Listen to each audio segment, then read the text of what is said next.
Hi guys, welcome back to my channel. তো সকালবেলা fresh হয়ে আমি রেডি হয়ে বেরিয়ে পড়েছি। তো আমি চলে গেছিলাম নিয়ালিপুর স্টেশনে 7:20 নাগাদ। তো টিকিটটাও আমি কেটে নিয়েছিলাম। তো আমার ট্রেনও একটু পরে চলে আসবে। এই তো দেখো চলে এসছে, 7:35 নাগাদ ছিল এই ট্রেনটা। তো ট্রেনে আমি উঠে পড়েছি।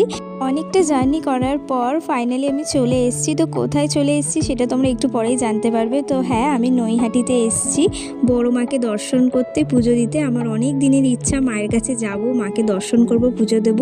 আমি যে যেতে পারছি আমি ভীষণ খুশি।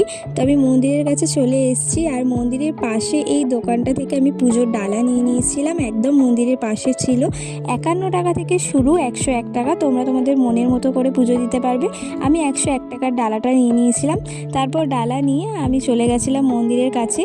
ভাগ্যিস এত সকালবেলা এসেছিলাম বলে কোনো লাইন দিতে হয়নি। ভেতরে গিয়ে কিছুটা লাইন ছিল। তোমাদের সবাইকে আমি মাকে দর্শন করাবো। এখনের জন্য টাটা, দেখা হবে নেক্সট মিনি ব্লগে।